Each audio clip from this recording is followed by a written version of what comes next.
Hello hi నమస్తే నేను మీ Saritha welcome back to ఏమన్ కుకింగ్ అండ్ బ్లాగ్స్. ఈరోజు నేను గుల్లం మైసూర్పాక్ ఎలా చేయాలో చూపిస్తాను. టేస్ట్ అయితే చాలా బాగుంటుంది. ఎప్పుడు ట్రై చేయకపోతే మాత్రం కంపల్సరీ ట్రై చేయండి. సో నేను చెప్పినట్టుగా మీరు పాటిస్తే మాత్రం కంపల్సరీ మీకు అంటే కరెక్ట్గా వస్తాయండి. ఫస్ట్ టైం చేసే వాళ్ళకు కూడా కరెక్ట్గా వస్తాయి. అందుకే వీడియో స్కిప్ చేయకుండా లాస్ట్ వరకు చూసేయండి. అలా చూస్తేనే మీకు అంటే కరెక్ట్గా అర్థమైపోయి మీకు చేయడానికి కూడా ఈజీ అయిపోతుంది. నేనైతే ఇప్పుడు అంటే 1 కప్ వరకు శనగపిండి తీసుకున్నాను. ఇది వచ్చేసి జల్లించుకొని పక్కన పెట్టుకోవాలి. ఏ కప్తో అయితే శనగపిండి తీసుకున్నామో అదే కప్తో 2 కప్స్ వరకు అయితే షుగర్ తీసుకోవాలి. ఇప్పుడు ఇందులో ఒక పావు కప్ వరకు వాటర్ పోసుకోవాలి. ఇలా పోసుకున్న తర్వాత ఒకసారి బాగా కలిపేసి మీడియం ఫ్లేమ్లో పెట్టేయాలి. ఇప్పుడు మనం ఏ కప్తో అయితే షుగర్ తీసుకున్నామో అదే కప్తో మాత్రం 2 కప్స్ వరకు నెయ్యి కానీ లేకపోతే నూనె కానీ తీసుకోవాలి.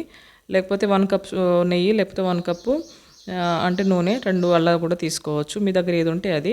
కాకపోతే స్మెల్ వచ్చే ఆయిల్ కానీ అవి మాత్రం యూజ్ చేయకండి. ఇప్పుడు సన్ఫ్లవర్ అయితే ఇంకా సపోలా కానీ సన్ఫ్లవర్ కానీ ఇంకా వేరేది ఉంటే పల్లి ఆయిల్ లాంటివి మాత్రం యూజ్ చేయొద్దు. ఇప్పుడు ఇది కూడా పాకంతో పాటు అది కూడా ఆయిల్ కూడా హీట్ అవుతూనే ఉండాలి.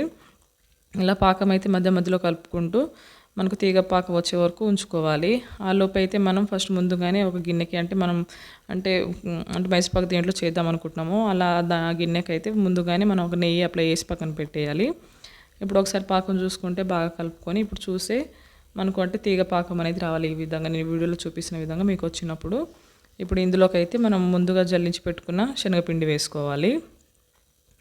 ఇది వేసుకొని బాగా కలుపుకోవాలండి. అంటే చాలాసేపు ఒక 2-3 మినిట్స్ వరకు అయితే కలుపుకోవాలి.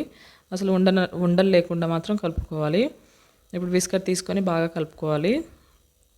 ఈ విధంగా కలుపుకున్న తర్వాత ఇప్పుడు మనం అంటే సైడ్కి ఆయిల్ పెట్టుకున్నాం, అది కూడా హీట్ అవుతుంది కదా. ఇప్పుడు అది వచ్చేసి అంటే ఒకటేసారి పోసుకోవద్దండి, అది కొంచెం కొంచెం పోసుకుంటూ మాత్రం కలుపుతూనే ఉండాలి. అది కూడా అంటే హీట్ అవుతూనే ఉండాలి, అది కూడా స్టవ్ ఏం ఆఫ్ చేయొద్దు.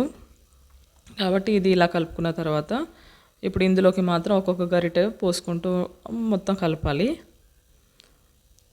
ఇలా ఇప్పుడు నేను వీడియోలో చూపిస్తున్న విధంగా అయితే ఇలా పోసుకొని కలపాలండి. ఒకటేసారి ఎక్కువ పోయొద్దు. పోసేస్తే మనకు అంటే గుల్లం మైసూర్పాక్ రాదండి, సరిగా రాదు, మొత్తం అంటే ఇరిగిపోతుంది. కాబట్టి ఈ విధంగా అయితే కొంచెం కొంచెం పోసుకొని ఒకసారి కలపాలి. బాగా ఇలా విస్కర్తో అయితే బాగా కలుపుకోవాలి. ఇలా కలుపుకున్న తర్వాత మళ్ళీ ఇంకోసారి పోసుకోవాలి. ఆ నూనె కింద కూడా ఏం బంద్ చేయొద్దండి, స్టవ్ ఆన్లోనే ఉండాలి. అది కూడా అదే విధంగా కొంచెం పోస్తూ ఉండాలి. చూడడానికి మనకు సింపుల్గా అనిపిస్తుంది కానీ ఇక్కడ ఇప్పుడు ఇది మనకు అంటే ఇది కనుక కరెక్ట్ తెలిస్తే మాత్రం మైసూర్పాక్ మనం ఈజీగా చేసుకోవచ్చు అండి.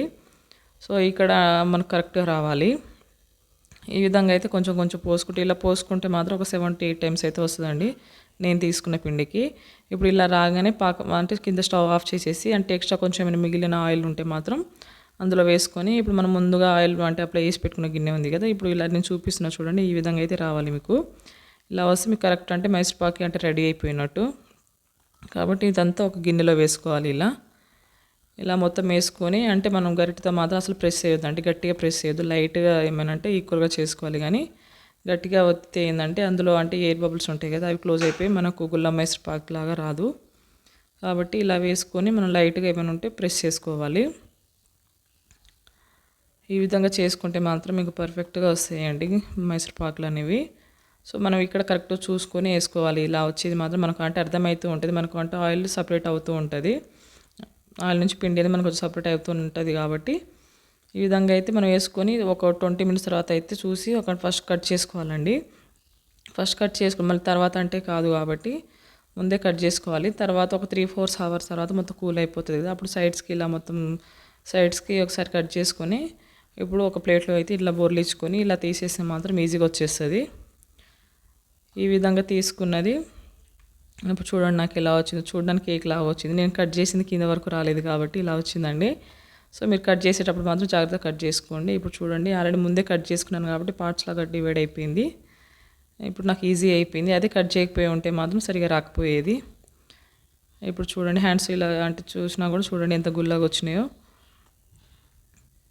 టేస్ట్ అయితే నిజంగా చాలా బాగుంటుందండి. ఇలా మనం ఇంట్లోనే ప్రిపేర్ చేసుకుంటే మన హెల్త్కి మంచిది. అలానే మనం ఎప్పుడు కావాలంటే అప్పుడు ఇలా ప్రిపేర్ చేసుకోవచ్చు. సో ఎప్పుడు ఈ రెసిపీ ట్రై చేయకపోతే మాత్రం కంపల్సరీ ట్రై చేయండి.